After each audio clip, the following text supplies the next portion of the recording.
Hola, buenas noches.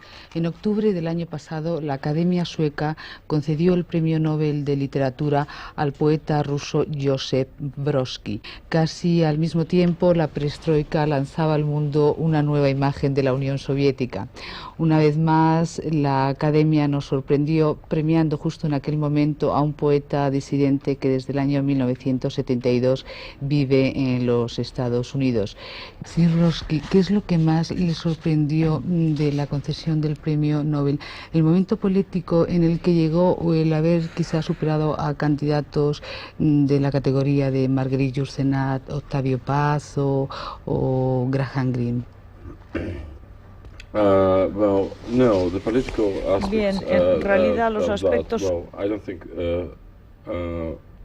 I reckoned with those. Well, políticos in creo fact, it que wasn't no a tienen nada surprise que ver. De because, hecho, no fue una sorpresa, well, all right, I'm going to talk absolutely straight to porque you. voy a hablarle con toda The first franqueza. time, La I primera think, vez I came close to receiving the Nobel Prize. que It was estuve a about 4 years punto de ago. recibir el premio Nobel fue I hace remember unos a 4 Swedish, años. somebody from the Swedish television Recuerdo que telephoning me and telling me that alguien de Suecia me it's very telefoneó close between you and some y me other dijo, and the, está muy Czechoslovak, cerca entre Czech poet. usted y un poeta So they put me sort of checoslovaco, on guard. Well, they y wanted me to know avisaron where un I'm poco working next porque day. querían And I saber thought that dónde me night, iba a encontrar well, al día I siguiente, said to myself, well, y it yo was esa maybe your noche last night as a normal human being. me The dije, rest is bueno, going to be a great pues deal of hassle. si Blissfully, pierdo ahora lo demás va a ser muy 4 years difícil, ago, pero they afortunadamente missed. hace 4 But more or less the same años thing. As no far lo as I know, my recibí, name was popping up pero mi for the nombre next 3 or 4 siguió years. presentándose durante los próximos 3, 4 años. As for the people considered for that Y en prize, cuanto a las personas que fueron and, tenidas en cuenta para ese I premio, never thought myself yo anywhere in their league. nunca pensé que estaba en esa However, misma liga, however, I pero thought I fully deserve it. sin embargo pensé que lo merecía plenamente. Usted recibió la... I think it must have been given to me 10 years ago. Yo creo que me lo debían de haber concedido a mí hace ya 10 años. En el momento que usted recibió la noticia del premio estaba en Londres, la capital cultural de la lengua que usted ha adoptado como suya desde que salió de la Unión Soviética en el año 72. ¿Cómo se ha adaptado a una lengua y a una cultura tan distintas a la suya original? It wasn't really that much of adjustment. Bueno, en realidad It was no actually, fue demasiado well, I ajuste. don't really know how to put it. Well, Bueno, from the threshold, a partir it was, well, I always had some sort of a romantic attitude towards the English language. I always del wanted primer to know. momento siempre tuve una actitud I thought romántica that this hacia la is lengua the inglesa. language in which the most Siempre important quise things conocerla are y being pensé written, que or have era been written. la lengua en la cual se estaban escribiendo, se habían I escrito always las cosas wanted más to importantes, master y siempre at least quería enough to read. I poder never aspired dominarla lo suficiente como para poder leerla. But my Nunca aspiraba a attitude towards it escribir is en simply la that, lengua inglesa, is a pero mi highly actitud hacia sentimental ella attitude. I love es the una language. actitud muy sentimental porque amo el idioma. Well, it wasn't really an adjustment. Y en realidad no It's fue simply, un well, ajuste, una well, adaptación. perhaps like every love affair Fue is an un poco adjustment. It como, was. no sé, toda aventura amorosa es un poco una adaptación, I puede don't que lo really know how to fuera, put it. Well, it's simply, pero no sabría cómo it's decirlo. simply, well, it was, on one hand, it was a Era matter por of una necessity. parte una cuestión de Merely because necesidad, very often a publishing house or porque a frecuentemente magazine approaches una you editorial o with a una request to write a revista review. nos And viene con usually they give una you a petición de que escribamos in order to algo meet that y generalmente deadline, nos you're dan un best, plazo, you are y better para off if you write cumplir ese directly plazo in the más language, vale escribir directamente en el magazine, idioma que la being published revista in, va a publicar, rather than, for instance, más bien que, por to ejemplo, write in Russian, then escribir translate en into English, ruso, hacerlo traducir al basically, inglés. the reason I started to write in English, El motivo because I wanted to básicamente take por a el cual short possible empecé cut, yeah, a to meet the escribir en deadline. inglés fue porque Well, quería that was tomar one un reason. atajo para Secondly, cumplir well, los there are plazos de several entrega. writers, there's Y several después, authors in English en segundo language, lugar, hay of varios English language in this autores century, en la lengua inglesa, well, who ciertamente en are este to me, siglo, que para mí exist on the, well, who are to me sort of saints, son como or santos, people whom I nearly, I wouldn't say that, Bueno, I don't really know o what personas word a las to use cuales here. Reverence, perhaps, reverencio or pure quizá worship. o idolatro podría and I simply began decir, to write in English y in empecé order a to, escribir en inglés I decided that I have to write if I'm going to write in such a porque fashion decidí that que those si iba a escribir tenía que saints, escribir de tal forma those que dead esos people, santos, esas personas que by ya that I están mean, muertas, W.H. Auden or George y Orwell, con eso me refiero a Auden o a would be George pleased Orwell, by estuvieran the way I do satisfechos, in contentos English, con la the way I forma en write in que yo English. escribía en inglés. So it wasn't really an adjustment. Entonces en It was realidad no fue simply, una one adaptación, fue way simplemente street in a sense, yeah. un It was a love camino affair, en una if you will. dirección, o fue, como he dicho, una That's all. aventura amorosa, Pero eso fue todo. desde Londres, señor Brodsky, usted declaró al mundo: iré a Estocolmo si el corazón me lo permite, y su corazón, que ha sufrido creo que 2 operaciones y algunos ataques, le permitió poder recoger el premio después de haber pronunciado un discurso en el que habló del arte, un hermoso discurso en el que habló del arte, de la creación, de la política. ¿Cómo está hoy su corazón después de esas emociones que ha tenido desde octubre pasado? Presumably it's fairly resilient heart. Me parece que mi corazón es It's bastante still resistente, operational as far as you can porque see. todavía sigue funcionando, como podrán ustedes ver. En ese discurso que usted pronunció al recoger el premio, usted hablaba de algo que al parecer ha sido el motor de su vida, su concepto de la poesía. Usted ha dicho que el origen de la poesía es sagrado y que es el camino más corto a la conciencia. I do believe that, poetry is the supreme form of Yo human pienso locution. que la poesía es la forma suprema de locución, y nosotros como especie, aquello que nos diferencia del resto del reino animal es la palabra, y por lo tanto la poesía es algo que es nuestro objetivo genético o antropológico, o sea que no es una forma de arte, una forma de entretenimiento, no es una fuente de placer, es simplemente nuestro objetivo genético. Ser un poeta, en cierto sentido, es el propósito de nuestra existencia. Bueno, de alguien que pertenece a nuestra especie, sería el fin de nuestra existencia, ser o escritor o lector de poesía. Señor Brodsky, usted nació en San Petersburgo, la actual Leningrado, la que usted cariñosamente llama Peters, y que al parecer es una de las ciudades más hermosas y más misteriosas del mundo. ¿El marco de esa ciudad de alguna manera ha definido su concepto estético de la vida? Bien, negar esto resultaría claramente tonto, pero el subrayarlo en exceso también sería un poco miope por mi parte, o quizá no muy serio. Evidentemente, uno recibe mucho del entorno visible, y sin lugar a duda esa ciudad es uno de los lugares más espléndidos del globo terráqueo, por lo menos que yo sepa. He estado en bastantes lugares en el mundo, y haciéndole justicia hay que decir que es una ciudad tremendamente bella.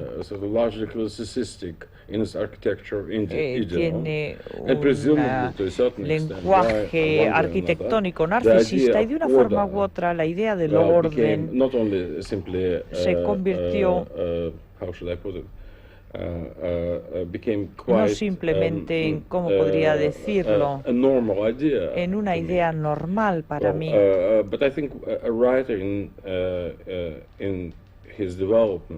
Pero creo que un escritor en su desarrollo, en su progreso, está interesado no tanto por la realidad visual o el orden visual, sino por lo que lee. Un hombre es lo que lee, y los escritores aún más así, no tanto lo que ven. Quizás estoy equivocado en esto, pero voy a correr el riesgo de hacer esta generalización. Y en un grado considerable yo fui configurado por la ciudad en la cual viví, pero esto únicamente representaría la mitad de la imagen, la mitad del juego. La otra mitad era lo que estaba leyendo mientras estaba en esa ciudad. Usted también nació en el seno de una familia judía y alguna vez ha dicho que se considera un mal judío, pero la tradición judía ha influido de forma importante en su vida. No hay mucha tradición o suficiente tradición que pudiéramos decir. Mi familia éramos judíos asimilados y uno de los propósitos de la existencia de los judíos en cualquier país donde se encuentren es la asimilación, pudiéramos decir. Es únicamente recientemente, durante las últimas 2 o 3 décadas, en que los judíos en la Unión Soviética, en Rusia, empezaron a subrayar su identidad, fundamentalmente con el fin de esta forma tener la posibilidad de inmigrar desde Rusia. Y en lo que respecta a mi familia, yo no oía hablar ni hebreo ni yiddish cuando era niño. Mis padres no eran judíos practicantes en el sentido de que jamás iban a la sinagoga o la iglesia o como lo llamen. Eran simplemente rusos normales, eran personas rusas normales, hablaban ruso y toda su vida, la mayor parte de su vida, sabían unas pocas palabras de yiddish, pero no muchas, y como resultado de ello, yo crecí en el contexto lingüístico que era totalmente ruso. Siendo joven, usted no estaba conforme incluso con ir a la escuela, dejó la escuela, pero ¿cuáles eran los hechos, por ejemplo, que motivaron? Eso no era disidencia. Eso era una rebelión contra la sociedad, pero era una rebelión contra el aburrimiento, contra lo previsible de la vida cotidiana, contra todas esas cosas que nos iban tirando a la cara a los profesores. Porque normalmente, cuando estamos en la escuela secundaria, se nos da una versión muy simplificada de la realidad.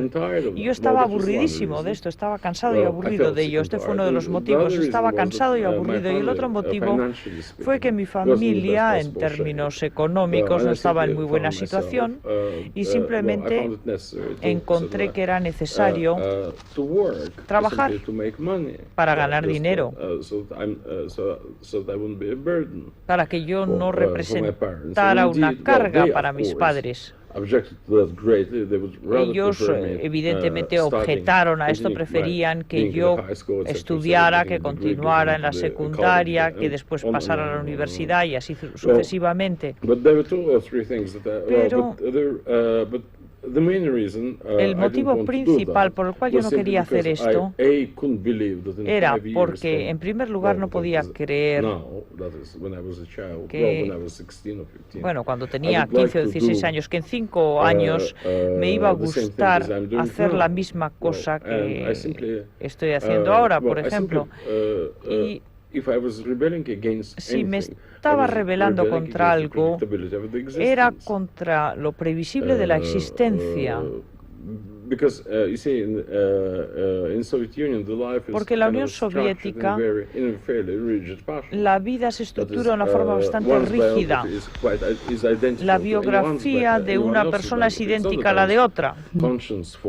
Y no es que yo quisiera ir desarrollando una biografía, simplemente no quería hacer mañana lo que había hecho antes de ayer. Ese fue el motivo. Y también quería viajar. Siendo joven usted conoció y inició la amistad con una gran poetisa rusa a la que usted ha demostrado siempre un gran respeto y una gran admiración, Ana Akhmatova. Háblenos un poco de ella, de esa amistad, una amistad singular porque había una diferencia de edad grande entre ustedes. ¿Ella ha influido en la evolución de su poesía? Well, I've been tremendously fortunate in this life.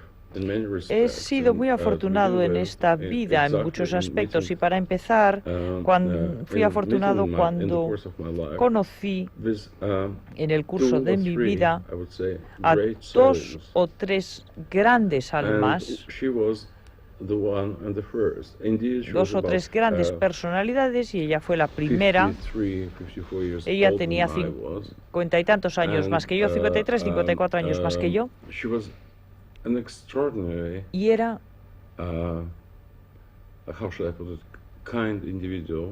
una persona sumamente amable. De hecho, no hablábamos mucho de poesía, hablábamos de la vida más bien. A ella le gustaron algunos de mis poemas, la mayoría de mis poemas le gustaban, pero yo no estaba demasiado interesado en escuchar una aprobación o una alabanza.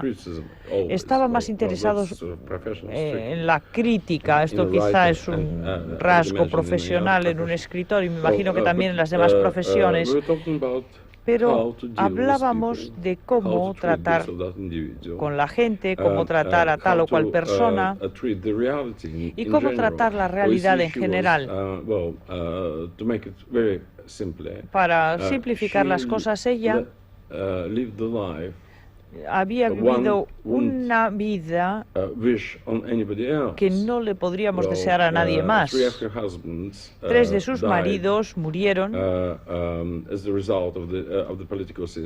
como resultado del sistema político. Uno fue ejecutado y 2 murieron en la cárcel.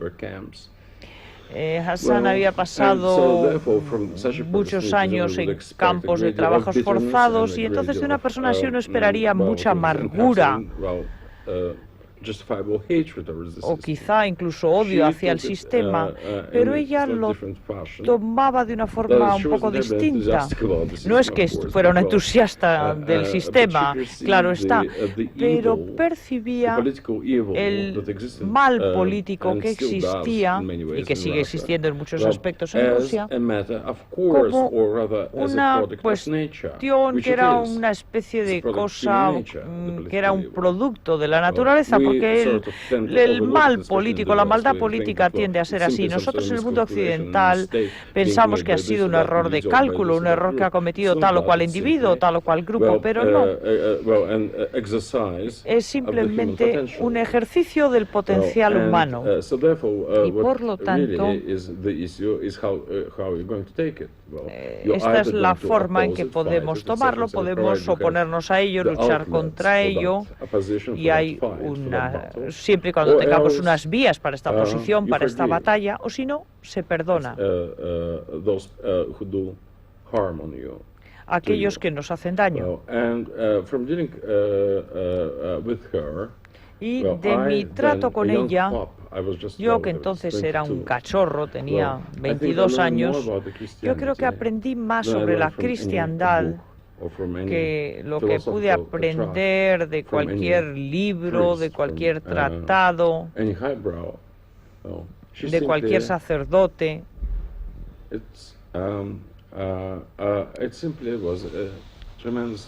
Simplemente era una persona redondeada, lo que yo veía.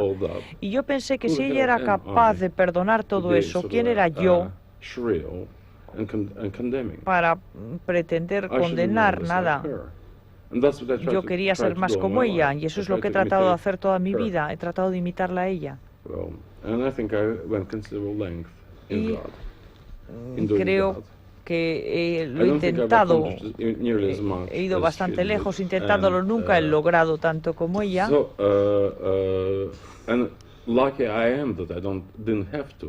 Y además he tenido la suerte de no tener que hacerlo, porque mis pérdidas han sido pérdidas marginales, o son marginales en comparación con las suyas. Pero para responder a la pregunta, lo que me influenció fue el ser humano, no el poeta en ella. Señor Brodsky, usted también en la Unión Soviética sufrió procesos, encarcelamientos.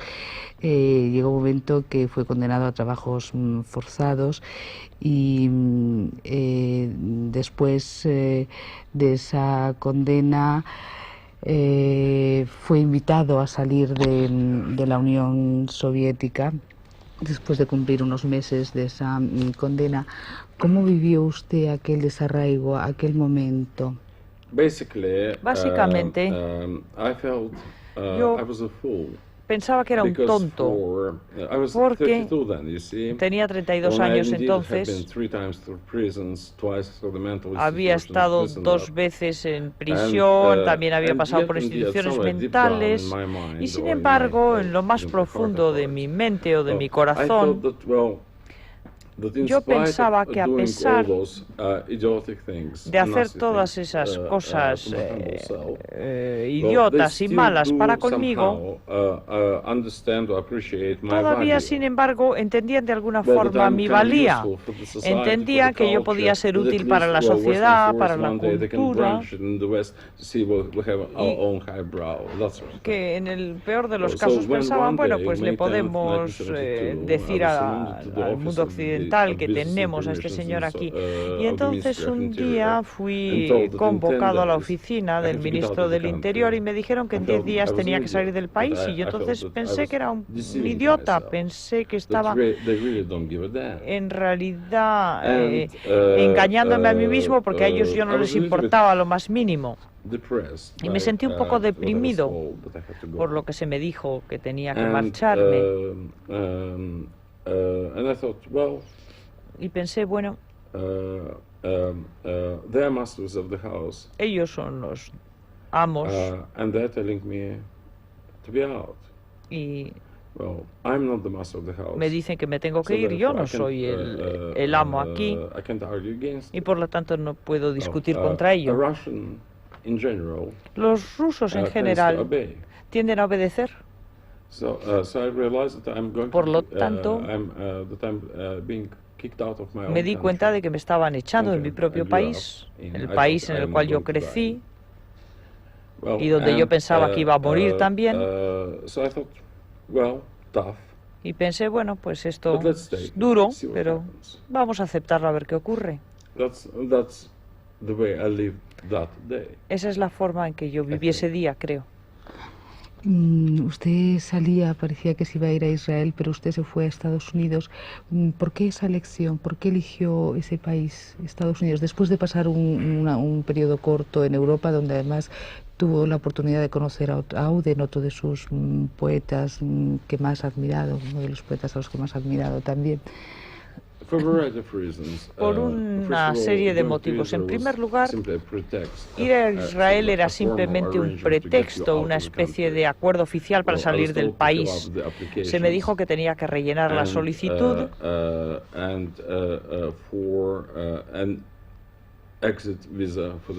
para tener un visado de salida para ir al Estado de Israel.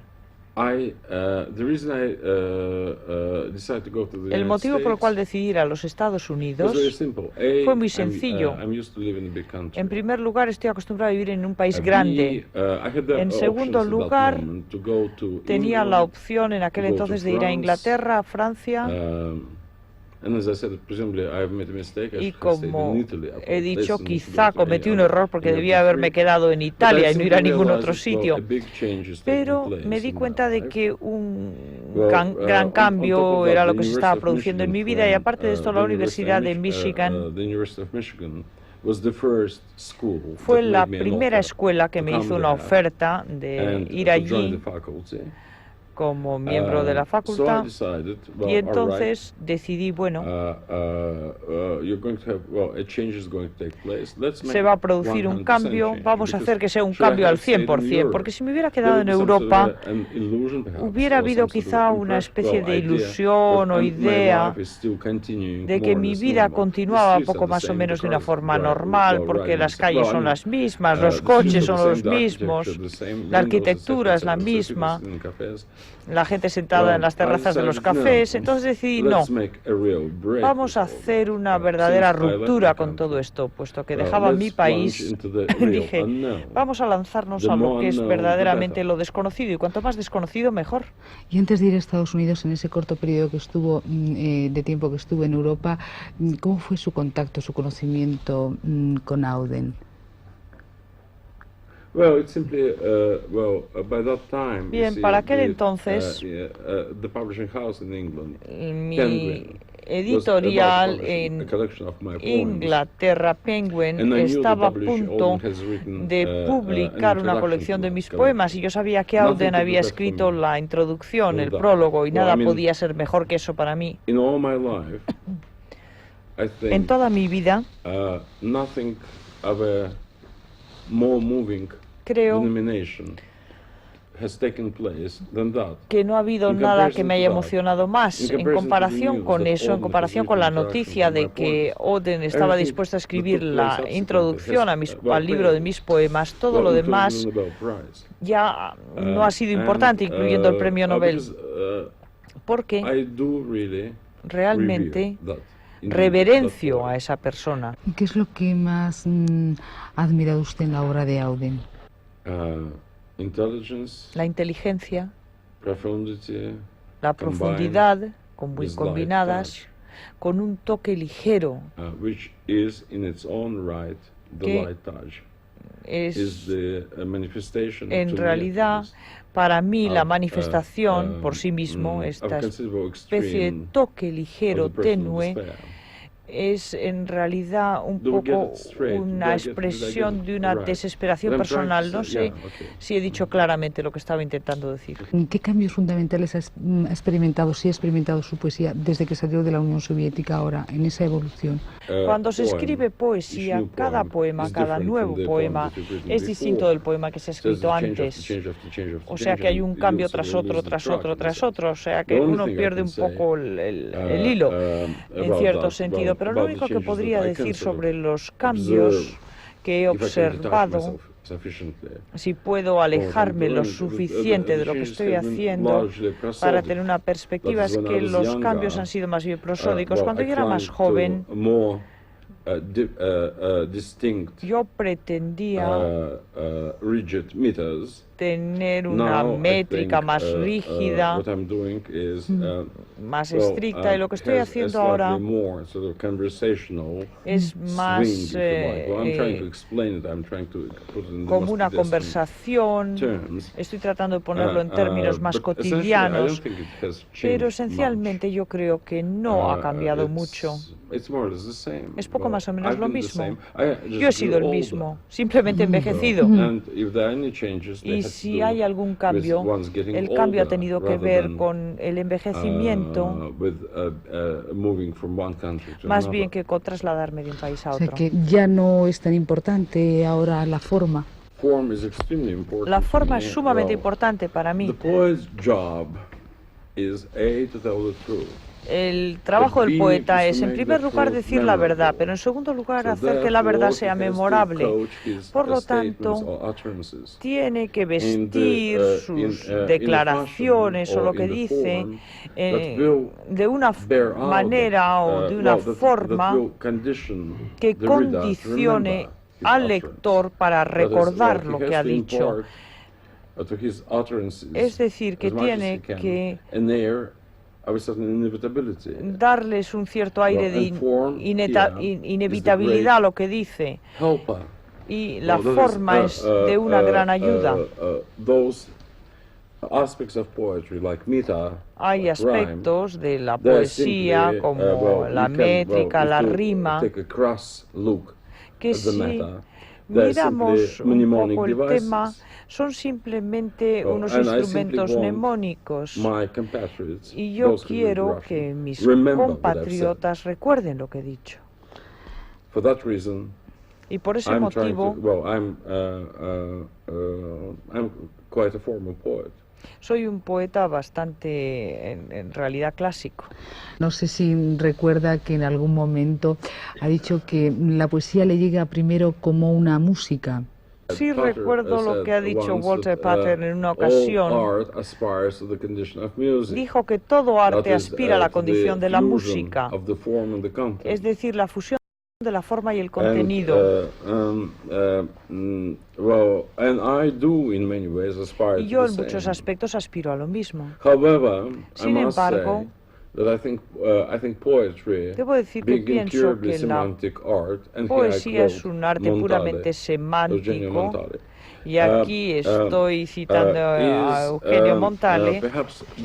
Quizá es el único arte que es digno de su nombre, porque no trata de apelar a nuestras vísceras, a nuestra capacidad de escuchar o a nuestra vista, sino que la aventura tiene lugar en nuestra mente. No irrita nuestros ojos, nuestros oídos, no lo podemos olfatear, sino que lo que pretende es captar nuestra mente. ¿Y qué importancia tiene también lo cómico, la ironía, lo grotesco, el sarcasmo en algunos de sus libros?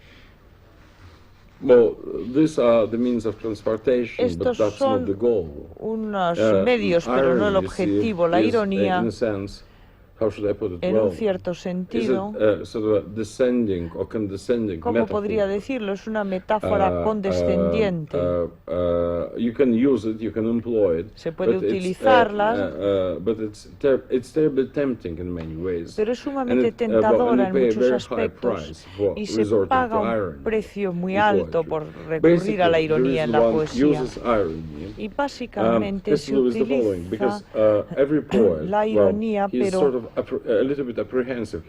todos los poetas están un poco aprensivos, pensando que va a haber una mente de un lector sardónico que a lo mejor se va a reír de nuestros deleites, de nuestros raptos, y por lo tanto pensamos que nuestro trabajo es un poco quitarle la alfombra debajo de los pies a esta persona sardónica. Entonces tenemos que hacer el chiste antes, tenemos que ser irónicos por anticipado. Y esta es una técnica muy comprensible. Sin embargo, el problema es que cada vez que nos ponemos irónicos, de alguna forma peculiar nos quitamos a nosotros mismos, o quitamos de nuestra propia capacidad de epifanía, de elevarnos, de llegar a los niveles más altos. Y hay una especie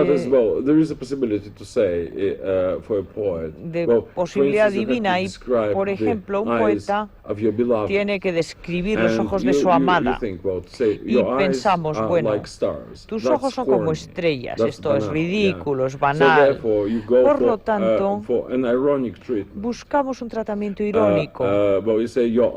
Decimos, tus ojos son como las luces, los pilotos traseros de un Chevrolet. Entonces esto nos gana el aprecio de nuestros lectores, pero en realidad disminuye a nuestra amada, la desprecia. Tendría más sentido comparar sus ojos, en primer lugar, con estrellas. Yo sé que no le gusta mucho hablar de política, y que cuando habla a lo mejor lo hace de forma con cautela. Pero, no, adelante. Pero es inevitable hablar de temas como la perestroika o el glasnost. ¿Usted cree que...?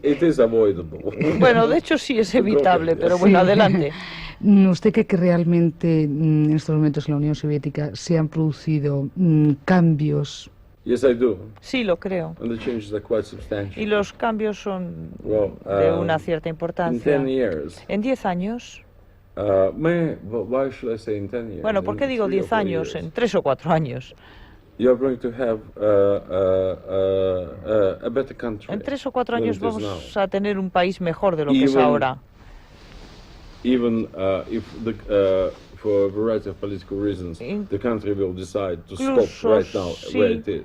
Por una variedad de motivos políticos, el país decidiera quedarse donde está ahora, sería un país mejor o más interesante que el país que yo abandoné. La vida política en la Unión Soviética en la actualidad es mucho más interesante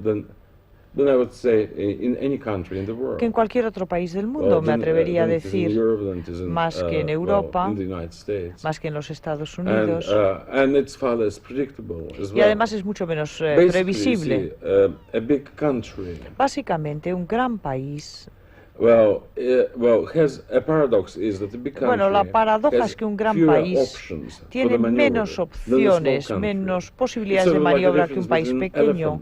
Es como la diferencia entre un elefante y un ratón. El ratón puede salir corriendo en todas las direcciones posibles y probar esto o lo otro, y si no le gusta va en dirección distinta, mientras que un elefante, cada paso es un paso decisivo. Entonces, en un país elefante, la forma en que se actúa es la siguiente. Se piensa, bien, vamos a dar un paso hacia el futuro, pero esto es peligroso porque esto entraña todo. Cuando sos un animal grande, el dar un paso involucra todo, la pata, la cola, todo. Y lo mejor quizá sea no dar este paso hacia el futuro. A lo mejor es mejor dar un paso hacia el pasado. Pero el inconveniente con esto es que el pasado ya no existe. Existe únicamente en nuestra mente. Por lo tanto, un elefante decide generalmente quedarse en el mismo lugar, pero no puede realmente quedarse en el mismo lugar porque la Tierra sigue girando. Por lo tanto, tenemos que aventurarnos hacia el futuro. Estamos muy inciertos, pero sin embargo no tenemos alternativa. Hay, de hecho, tres fuerzas ahora que son operativas en la vida política soviética que yo pueda ver. Una de ellas está ansiosa por hacer que el elefante penetre en territorio desconocido. Otra de las fuerzas consiste en quedarse donde está. Y la tercera es retroceder. La más peligrosa es la tercera. Porque tiene más en común con la segunda que con la primera.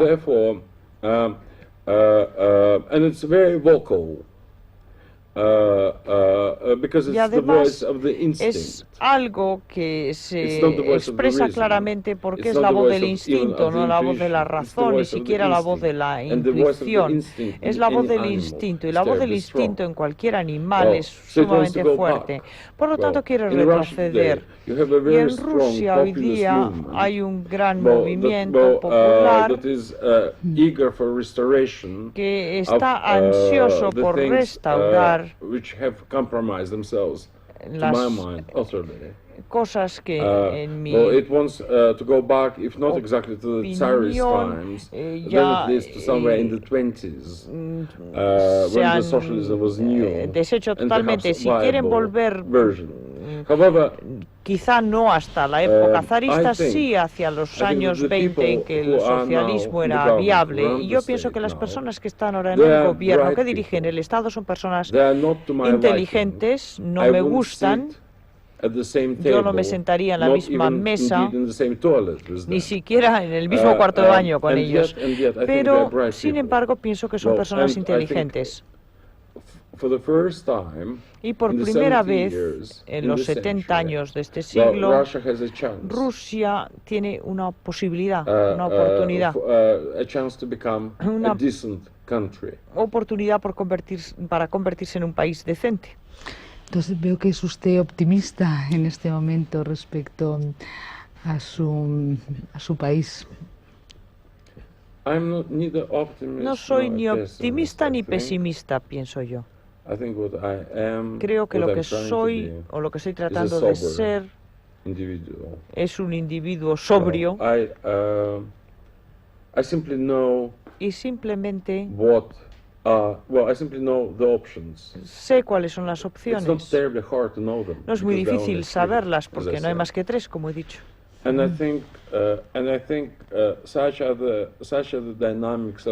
Y pienso que la dinámica del mundo es tal que Rusia va a ir hacia adelante por una variedad de motivos. Al finales de siglo se calcula que el porcentaje de la población blanca en el mundo va a ser únicamente un 11%. Y para finales de siglo, el credo dominante va a ser el Islam. Por lo tanto, Rusia, le guste o no, va a tener que enfrentarse a una elección con quién alinearse. Y yo creo que se va a alinear con el occidente capitalista. En ese discurso, cuando usted recibió el premio Nobel, usted dijo que pensaba que ya era demasiado tarde para salvar al mundo, pero que todavía se estaba a tiempo para salvar al individuo. ¿Cree que es más fácil salvar al individuo que salvar a una colectividad? ¿Es optimista con respecto al individuo y pesimista con respecto al colectivo humano? Yo sigo creyendo que para un individuo es mejor prestar atención a otro individuo que a un grupo de personas. Porque, en primer lugar, para comprender a otro individuo, nuestro hermano, hermana, padre, madre, mujer, esto nos puede llevar toda una vida y aún entonces no vamos a saber si hemos comprendido a la otra persona o no.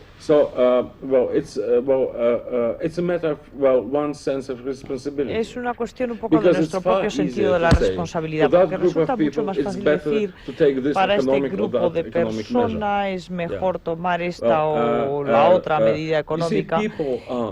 Las personas, los seres humanos, y esto puede, si quiere, borrarlo del programa o no, esto depende de usted, pero la gente es muy burguesa, lo que quieren más que ninguna otra cosa son su paz de espíritu, la comodidad de sus convicciones, la comodidad con su mente y las preocupaciones por el grupo, la sociedad, el mundo.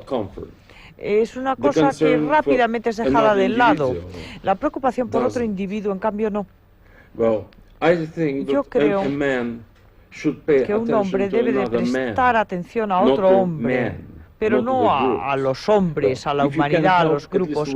Si podemos ayudar por lo menos a un pordiosero, si podemos ayudar a una persona que sufre, yo creo que eso es lo que debiéramos hacer, más bien que tratar de establecer directrices o planes para todos los grupos.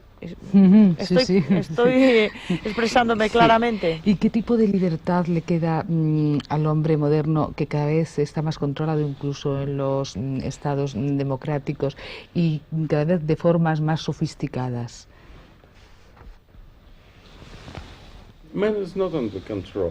Los hombres no están controlados, de no ser que se convenzan a sí mismos de que lo están. El hombre no está controlado por el televisor porque puede mover un dedo y apagarlo e irse a la cocina a tomarse un té. El hombre no está controlado por los políticos. No está controlado por los políticos ni siquiera en los países totalitarios. Quizá bajo el control simplemente en cuanto a que sus opciones son limitadas. No puede hacer más que esto, eso y lo otro. El número de oportunidades para él se reduce. Yo creo, bueno, esta es una cosa. La otra cosa es la cuestión de la libertad. La libertad no es una categoría autónoma. Siempre está condicionada, siempre es una categoría condicionada. En la física está condicionada por la estática, en la política está condicionada por la esclavitud. Y no podemos realmente hablar de libertad tampoco en términos religiosos, si nos enfrentamos al último, al juicio final, entonces en poesía, cuando hablamos de libertad, entonces también sería libertad de las palabras. La libertad en realidad es una especie de categoría relativa, una noción relativa. Yo no recuerdo quién lo dijo, es una necesidad reconocida. La libertad es una necesidad reconocida. Y en cuanto que el hombre es capaz de reconocer esa necesidad, ya es libre. En el momento en que puede actuar de acuerdo con esa necesidad es libre. La cuestión es si va a actuar o no. Y si está actuando o no, esto es una cuestión que depende generalmente del temperamento del individuo, no de sus condicionamientos. Particularmente en las democracias, si no nos gusta esto o lo otro, la situación en la cual nos encontramos, podemos finalmente, a fin de cuentas, irnos de ahí, nos podemos ir a otro lugar, podemos intentar algo nuevo. La cuestión es si esto lo llevamos dentro de nosotros, el empezar de nuevo. Los seres humanos somos animales conservadores, no nos gusta el cambio, nos gusta continuar con el status quo establecido, nos gusta sentirnos cómodos. La cuestión, por lo tanto,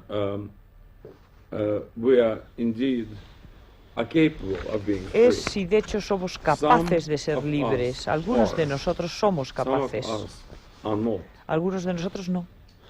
Si me permite una pregunta más personal, para usted, ¿qué es el amor, el mundo de los afectos, la hermandad, la solidaridad, el amor sobre todo, qué es para usted personalmente? Es la única utopía disponible que tiene el individuo. A lo largo de la charla, en un momento dado, me ha dicho que hubiera deseado a lo mejor quedarse a vivir en Italia. Italia quizás es uno de los países que más le han impactado y que aparece continuamente en sus escritos. ¿Qué es lo que le atrae de Italia fundamentalmente o qué es lo que le seduce de este país? Es la cuna de la civilización tal y como yo la conozco. Y quiero estar cerca de la madre de la civilización.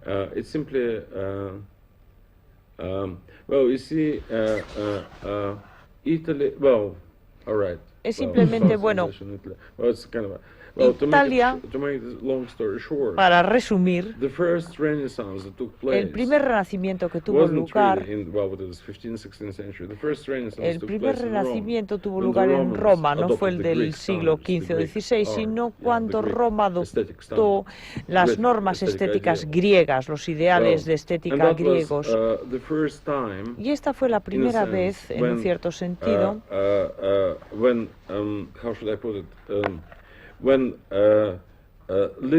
en que la literatura empezó a desarrollar géneros. Hace falta un renacimiento, una repetición para que la cultura surja. Cuando se hace únicamente por primera vez es algo que está crudo, puede ser importante, pero no es memorable, no es inevitable. Y es la segunda vez cuando se repite, cuando es un eco.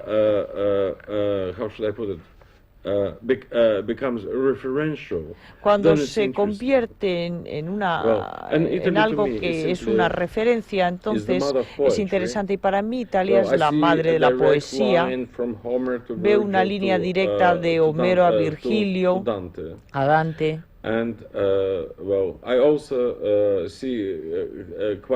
Y también veo una línea desde Ovidio, desde muchos otros poetas. Y a mí me parece que es simplemente la tierra sagrada.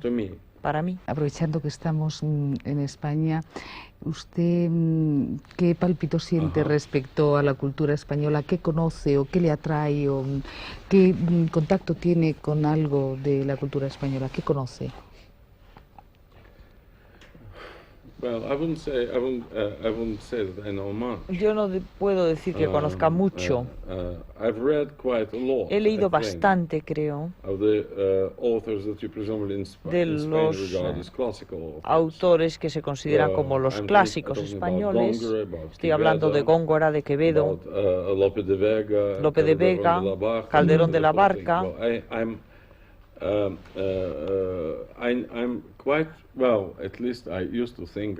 Solía pensar, hasta este momento que usted me lo ha preguntado, que estaba bastante familiarizado con la cultura española. También vista desde este siglo. He leído a Miguel de Unamuno, he traducido bastante a Machado, he leído bastante de Lorca, pienso que Machado es mejor poeta que Lorca, he leído a Cernuda, Rafael Alberti, cualquiera que usted me pueda mencionar, los ensayos de Bergamín. Pero mi familiaridad con la literatura española, bueno, con el panorama literario español, se remonta quizá a los años 30, a los 40.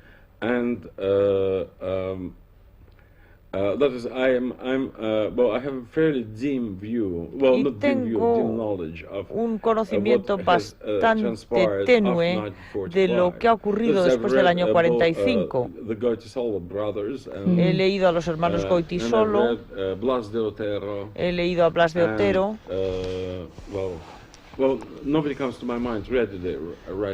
Pero no me vienen otros nombres a la mente en este momento.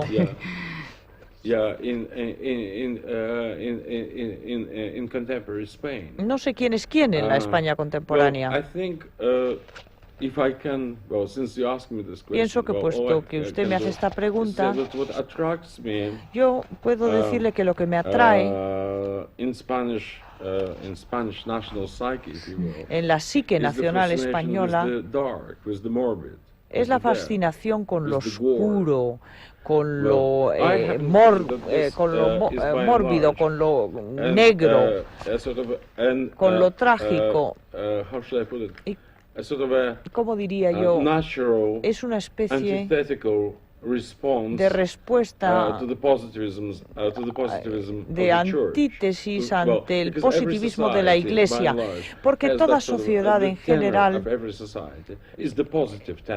tiene más bien un aspecto positivo de que todo va a ir bien, y la Iglesia ha hecho mucho hacia ese fin, es decir, para apoyar una especie de actitud de aprobación a la vida. El ser humano conoce mejor las cosas y por lo tanto responde con una alternativa que es la oscuridad. Estos temas más mórbidos.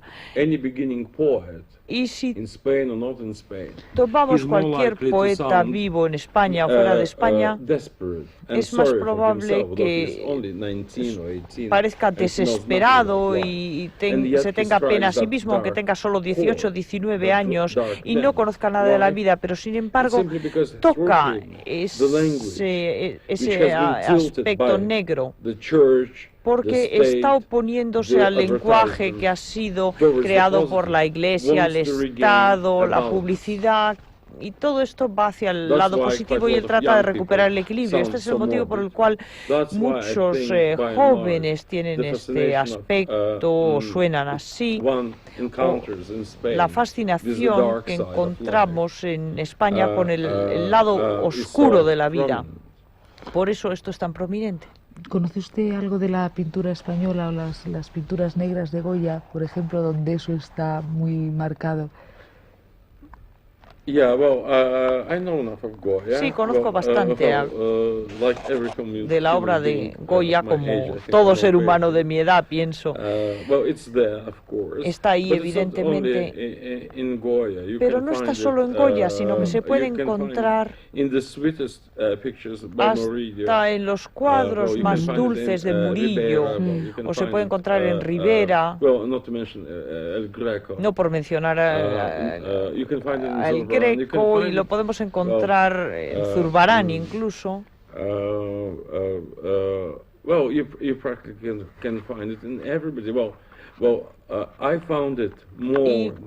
Se puede encontrar en todas partes, y yo lo he encontrado más que en ninguna parte en Góngora, que me gusta mucho. Usted tiene que volver a Estados Unidos para pronunciar un discurso en la graduación del colegio donde da clases. La enseñanza, el contacto con los jóvenes, ¿qué le aporta las clases, la universidad? ¿Es importante esa relación? Enormemente. Enormemente. Because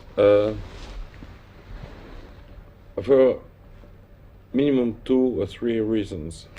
Por un mínimo de 2 o 3 motivos. Voy a mencionar 2 y quizá me acuerde del tercero. El primero es simplemente porque a veces es la única oportunidad para mí de hablar de aquello que me interesa. En segundo lugar, porque pienso que si queremos cambiar el mundo para hacerlo mejor, o si queremos hacer el mundo a nuestro agrado, o si tenemos la esperanza de que ese mundo pueda ser bueno, tenemos que esperar ahí en las escuelas. Y en tercer lugar, porque a mí me gustan los jóvenes. Puede que no sepan nada. En América saben muy poco. No son nada sofisticados. El sistema americano de educación deja mucho que desear.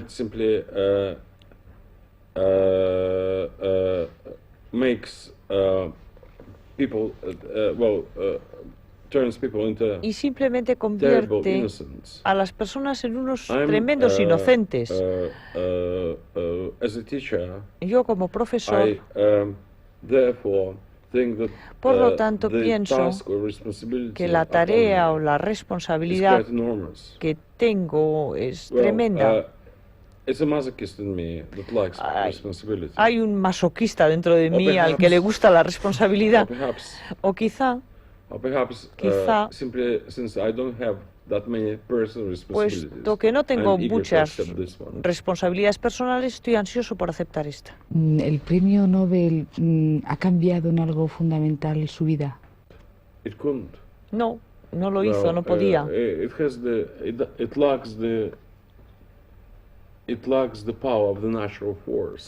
Le falta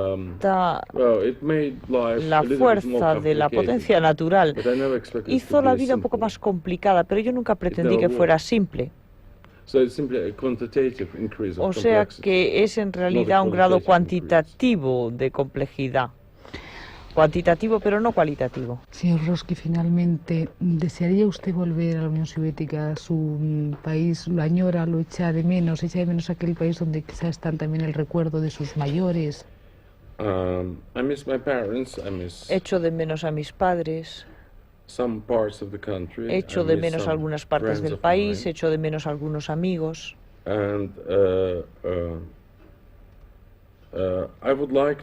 Y me gustaría quizá, bueno, no lo sé, no lo tengo muy claro, me gustaría quizá volver al país donde nací, pero por otra parte estaría bastante aprensivo de hacerlo por un motivo muy sencillo. Dije en alguna parte, puede que lo haya dicho hoy, que a veces sí se puede volver a la escena del crimen, pero no a la escena del amor, porque el ser humano siempre se marcha, no solo de su país, sino de sí mismo. El viaje más corto ya es una partida. Y yo he estado alejado durante 16 años. Y hasta cierto punto ya no puedo volver. Quizás sea una deficiencia de mi mente o de mi carácter, pero Yo creo que la vida es un progreso lineal. Y cada día nos vamos alejando más y más de donde surgimos, de donde empezamos. Y volver a Rusia para mí sería, por lo menos en parte, algo totalmente absurdo. Tendría quizá algún valor sentimental, pero no estoy del todo seguro de qué tipo de sentimiento me va a producir. Señor Brodsky, buenas noches. Muchas gracias por habernos permitido durante este tiempo bucear en su vida, en su obra y conocerle un poco mejor. Esperemos que también este programa haya servido para que el público español le conozca más, sobre todo ahora que sus libros están empezando a publicarse en nuestro país. Muchas gracias. Thank you. All the same. Thank you. Gracias. В лафете лошади круп, ветер сюда не доносит мне звуков русских военных, плачущих труб. Вижу в регалии убранный труп, в смерть уезжает пламенный Жуков. Воин, пред коем многие пали, стены хоть меч был вражьих тупей, блеском маневра о Ганнибале, напоминавший средь волжских степей, кончивший дни свои глухо в опале, как Велизарий или Помпей. Сколько он пролил крови солдатской в землю чужую, что ж горевал, вспомнил лихих, умирающих в штатской белой кровати, полный провал. Что он ответит, встретившись в адской области с ними? Я воевал. К правому делу Жуков десницы больше уже не приложит в бою. Спи у истории русской страницы, хватит для тех, кто в пехотном строю. Смело входили в чужие столицы, но возвращались в страхе в свою. Маршал поглотит алчное лето. Эти слова и твои прохоря, все же прими их, жалкая лепта, родину спасшему вслух говоря. Бей барабан и военная флейта, громко свисти на манер снегиря.